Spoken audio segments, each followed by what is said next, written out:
কিছুক্ষণ আগে আপনাদের দেখিয়েছি নন্দীগ্রামে পৌঁছে গেছেন মুখ্যমন্ত্রী শুভেন্দু অধিকারী। এই মুহূর্তে বৈঠক চলছে বলে জানা যাচ্ছে। আরো বিস্তারিত জানতে সরাসরি কথা বলবো, বিটন চক্রবর্তী আমাদের প্রতিনিধি রয়েছেন।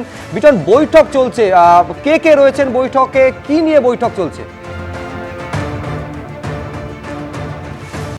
দেখো, রাত্রি 8:38 কিন্তু রাজ্যের মুখ্যমন্ত্রী শুভেন্দু অধিকারী তার নন্দীগ্রামের রেয়াপাড়াতে এই যে অফিস, সেই অফিসেই কিন্তু আসেন।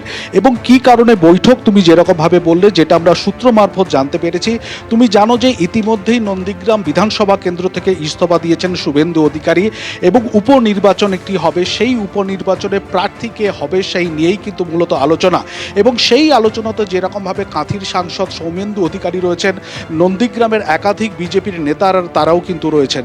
এবং তারপরে যেটা আমরা দেখলাম, কিছুক্ষণ আগেই কিন্তু জেলা শাসক নিরঞ্জন কুমার, অতিরিক্ত জেলা শাসক এবং জেলা পুলিশ সুপার তারাও কিন্তু মিটিংয়ে একটু যোগদান করেছেন। এবং যেটা সূত্র মারফত জানতে পেরেছি, এবং বেশ কয়েকজন এমএলএও কিন্তু সেখানে সেই মিটিংয়ে কিন্তু যোগ দিয়েছেন। যেটা সূত্র মারফত জানা যাচ্ছে যে জেলার বিভিন্ন জায়গাতে যে উন্নয়নের প্রকল্প, সেই প্রকল্পগুলো কি কি নেওয়া যায়, সেই সব বিষয়গুলোকে নিয়ে যেমন বিধায়কের সঙ্গে আলোচনা করা হচ্ছে, এবং একই রকমভাবে কিন্তু জেলা শাসক, অতিরিক্ত জেলা শাসক যারা রয়েছেন তাদের সঙ্গে কিন্তু এক প্রস্ত বৈঠকও সেরেছেন রাজ্যের মুখ্যমন্ত্রী শুভেন্দু অধিকারী।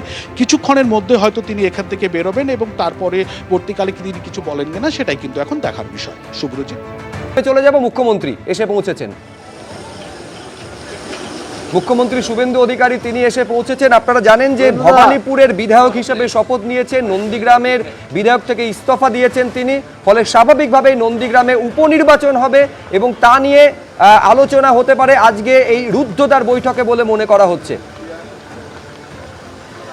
এবং অবশ্যই পরবর্তী বিজেপি প্রার্থী এই নন্দীগ্রাম বিধানসভা থেকে কে হবেন তা নিয়েও একটা আলোচনা চলতে পারে। গুরুত্বপূর্ণ হচ্ছে মুখ্যমন্ত্রী শুভেন্দু অধিকারী এটা আগেই স্পষ্ট করে দিয়েছেন, নন্দীগ্রাম থেকে ইস্তফা দিলেও নন্দীগ্রামবাসীকে এটা তিনি বুঝতে দেবেন না যে তিনি সেখানকার বিধায়ক নন।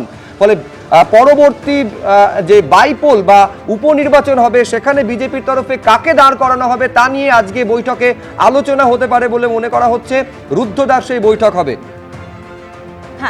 আমি যেটা বলছিলাম, এই কোম্পানি ছাড়াদের তথ্য এটা আপনারা মিনিস্ট্রি অফ কর্পোরেট অ্যাফেয়ার্সের ওয়েবসাইটেই চলে যান, যেখান থেকে এই তথ্যটা 6600 পেয়েছেন।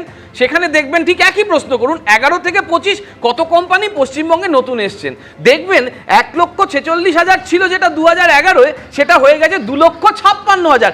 2,56,000 টাটা নিয়ে কথা হচ্ছে, টাটা হিটাচি, টিসিএস এবং টিসিএস, সেই টিসিএস এ 56 শিল্পের জোয়ার এসেছে, কর্মসংস্থানে ভেসে গেছে, কাউকে কোনো একেবারে মাইগ্রেশনে যেতে হয় না। এই একদম ছবি। এবিপি আনন্দ এগিয়ে থাকে, এগিয়ে রাখে।